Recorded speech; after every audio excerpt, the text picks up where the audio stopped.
தெய்வத்தின் குரல் நான்காம் பாகம் மங்களாரம்பம். கண்ணன் பூஜித்த கணநாதன். பாத்ரபதம். பஞ்சாங்க வித்தியாசம். பாத்ரபதம் என்பது ஒரு இரட்டை நட்சத்திரம்.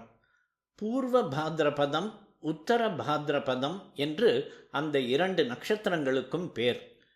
புரோஷ்டபதம் என்றும் சொல்வார்கள். பொதுவாக மாசத்தை குறிக்கும் போது, அதாவது இந்த நட்சத்திரங்களில் ஒன்றில் பௌர்ணமி வருகிற மாசத்தை குறிப்பிடும் போது பாத்ரபதம் என்றும், நட்சத்திரத்தையே குறிப்பிடும் போது புரோஷ்டபதம் என்றும் சொல்வது வழக்கம். பூர்வ புரோஷ்டபதி, உத்தர புரோஷ்டபதி என்று இருப்பதைத்தான் திரித்து பூரட்டாதி, உத்திரட்டாதி என்கிறோம். பௌர்ணமி அன்று புரோஷ்டபதி நட்சத்திரத்தை கொண்ட மாசமாகிய புரோஷ்டபதியைத்தான் இன்னொரு விதத்தில் திரித்து புரட்டாசி என்கிறோம். ஆனால் நம்முடைய புரட்டாசியும் சரி, இதே மாதிரி நட்சத்திரங்களின் பெயர்களையுடைய மற்ற 11 மாசங்களும் சரி, கரெக்டாக அந்த பௌர்ணமியில் அந்த நட்சத்திரம் வருவதாகத்தான் இருக்க வேண்டும் என்று இல்லாமல் ஒரு மாசம் முன்பின் தள்ளியும் போய்விடுவதுண்டு.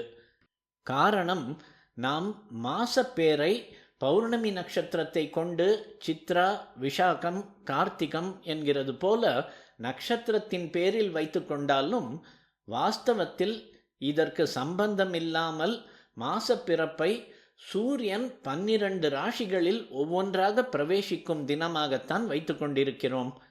தமிழ் தேசத்தில் உள்ள நாம் பின்பற்றும் இந்த விதமான மாசத்துக்கு சௌரமானம் என்று பேர்.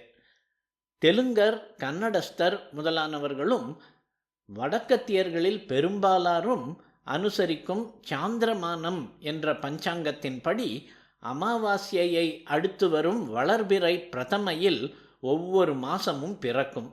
அந்த விதமான மாசத்தில்தான் அந்த மாசத்தின் பெயர் எந்த நட்சத்திரத்தை வைத்து இருக்கிறதோ அதுவும் வாஸ்தவமாகவே அந்த பௌர்ணமியில் அல்லது பௌர்ணமிக்கு நெருக்கமான திதியில் வருகிற நட்சத்திரம் எதுவோ அதுவும் முன்னே பின்னே தள்ளி போகாமல் கரெக்டாக ஒத்துப்போகும். பண்டிகைகள் எல்லாம் இந்த சாந்திரமான மாசப்படியே நிர்ணயமானவை. ஆகையால் பிள்ளையார் சதுர்த்தி பாத்ரபத மாசத்தில் சுக்லபக்ஷ சதுர்த்தி அன்று என்றால் அது எப்போதும் தெலுங்கர், கன்னடஸ்தர் ஆகியவர்களுக்கு அவர்களுடைய பாத்ரபத மாசத்திலேயே தான் வரும். நமக்கு சௌரமானத்தை பின்பற்றும் தமிழ் தேசத்தவர்களுக்கு இப்படி இல்லாமல் பிள்ளையார் சதுர்த்தி புரட்டாசியாகவும் இருக்கலாம், அல்லது ஆவணியிலேயே வந்தாலும் வந்துவிடலாம்.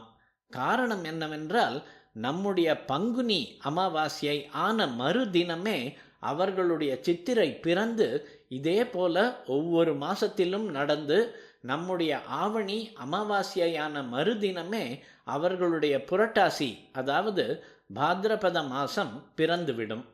அதிலே 4 நாளுக்கு அப்புறம் சதுர்த்தி வருகிற போது சூரியன் சிம்ம ராசியை விட்டு கன்னியா ராசிக்கு போகாமலே இருக்கலாம். அநேகமாக இப்படித்தான் இருக்கிறது. சூரியனின் கன்னியா பிரவேசத்தன்றுதான் நம் புரட்டாசி பிறப்பதால் இம்மாதிரி வருஷங்களில் நமக்கு ஆவணியிலேயே பிள்ளையார் சதுர்த்தி வந்து விடுகிறது.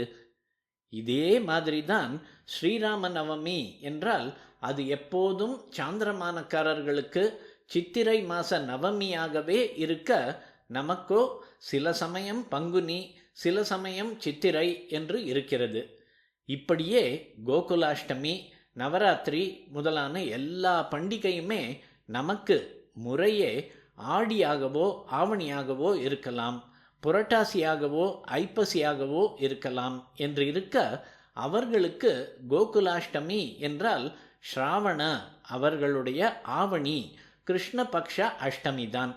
நவராத்திரி என்றால் ஆஷ்வின, ஐப்பசி சுக்லபக்ஷத்தின் முதல் 9 தினங்கள்தான் என்று தீர்மானமாக இருக்கிறது.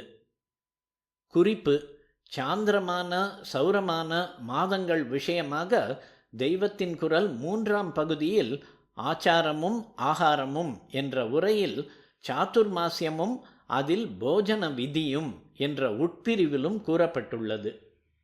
சாந்திரமான பாத்ரபத மாசத்தில், அதாவது நம்முடைய ஆவணி அல்லது புரட்டாசி மாசத்தில் வரும் வளர்பிறை சதுர்த்தி தான் நாரத பகவான் குறிப்பிட்ட பாத்ரபத சுக்ல சதுர்த்தி என்று சொல்ல வந்தேன். அதுதான் பிள்ளையார் சதுர்த்தி தினம். அப்படிப்பட்ட ஒரு தினத்தில் கிருஷ்ணர் ஆகாசத்தில் தெரியும் சந்திரனை பார்த்துவிட்டார். அது எந்த தினம் என்று உங்களுக்கு நினைவிருக்கலாம். பிரசேனனோடு வேட்டைக்கு போய் அங்கே அவன் பிரிந்து போய் பகவான் ரொம்ப நாழி காத்திருந்து அப்புறம் ஆகாசத்தை பார்த்து அடேடே 4ஆம் பிறை கூட உதித்து விட்டது என்று ஊருக்கு திரும்பினாரே, அந்த தினம்தான். இப்படி சதுர்த்தி சந்திரனை அவர் பார்த்ததால் தான் அவர் மீது விக்னேஸ்வரரின் சாபம் பலித்து தப்பான அபவாதம் ஏற்பட்டுவிட்டது என்று நாரதர் தெரிவித்தார். அவர் இப்படி சொன்னவுடன் பகவான் சுக்லபக்ஷ சதுர்த்தியில் சந்திரனை பார்ப்பதால் இப்படி தோஷம் சம்பவிக்கும் என்று விக்னேஸ்வரர் ஏன் சபித்தார் என்று கேட்டார். நாரதர் அவருக்கு சவிஸ்தாரமாக கதை சொல்ல ஆரம்பித்தார்.